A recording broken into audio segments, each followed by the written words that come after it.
எல்லாருக்கும் காலை வணக்கம். இன்னைக்கு எல்லாத்துக்கும் பூரிக்கு, சப்பாத்திக்கு, சாப்பாட்டுக்கு, தோசைக்கு எல்லாத்துக்கும் ஆகிற மாதிரி தான் ஒரு குழம்பு வைக்க போறோம். அது எப்படி செய்யறதுன்னு பார்க்கலாம் வாங்க.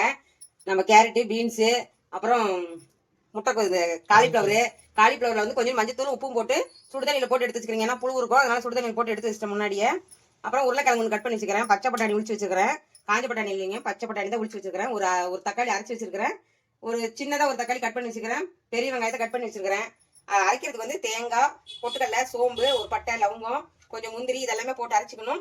இதெல்லாமே எண்ணெயில போட்டு வணக்கிறதாங்க. அது எப்படி செய்யறதுன்னு பார்க்கலாம் வாங்க. குக்கர் வச்சு தேவையான அளவு எண்ணெய் ஊற்றிக்கிட்டேங்க. கொஞ்சமான எண்ணெய் ஊற்றிக்கலாம்.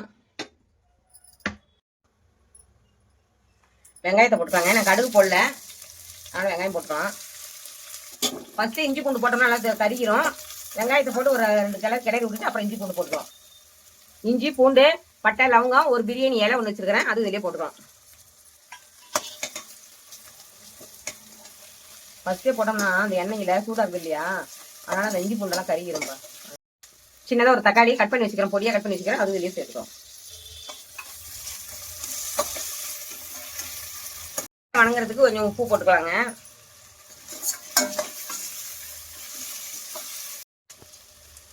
கருவேப்பிலை கொஞ்சம் போட்டுக்கலாங்க. இப்படி நசுக்கி போட்டுக்கலாம், இல்லைன்னா அப்படி அப்படியே எடுத்து வச்சுருவாங்க. இப்படி நசுக்கிட்டோம்னா அதுலேயே எல்லாம் சத்து பூரா அதிலே போயிடும். அரைச்சி வச்ச தக்காளி இதிலே ஊற்றிக்கலாம்.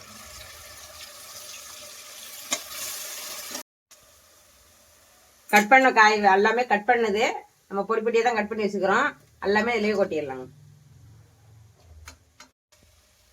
பச்சை பட்டாணி தாங்க, காஞ்சதில் பச்சையாக வாங்கிட்டு வந்து உளிச்சு எடுத்து வச்சுக்கிறேன்.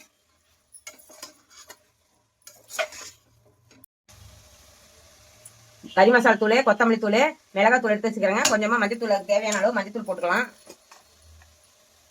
மஞ்சத்தூள் கொஞ்சமாக போட்டுக்கலாம். உப்பு கொஞ்சமாக தான் போட்டோம், இப்போ உப்பு கொஞ்சம் போட்டுக்கலாம் காயெல்லாம் வேகிறதுக்கு. தேங்காய் அரைச்சிட்டு ஊற்றுறது தாங்க. தேங்காய் அரைச்சிட்டு வந்துட்டேங்க. தேங்காய் கொஞ்சம் பொட்டுக்கடலை, அப்புறம் முந்திரி, கொஞ்சோண்டு பட்டை, லவங்கம், சோம்பு இதெல்லாமே அரைச்சாச்சு. இதுலேயே ஊற்றி ஒரு 2 விசில் தான். ஏன்னா காயெல்லாம் நம்ம பொடி பொடியாக தான் நல்லா வேகிற, சீக்கிரமாக வேகிற காய் தான், லேட் ஆகாது. நல்லா கலக்கி ஒட்டுக்க ஊற்றி வைக்கிறது தாங்க.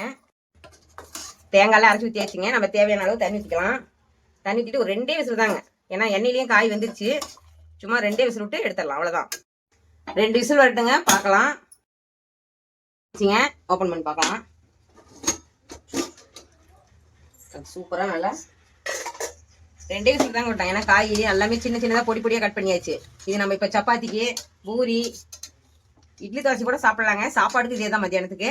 இவ்வளோதான். இதுமாதிரி நீங்களும் செஞ்சு பாருங்க, சூப்பராக இருக்குங்க. வாங்க அடுத்த வீடியோவில் பார்க்கலாம்.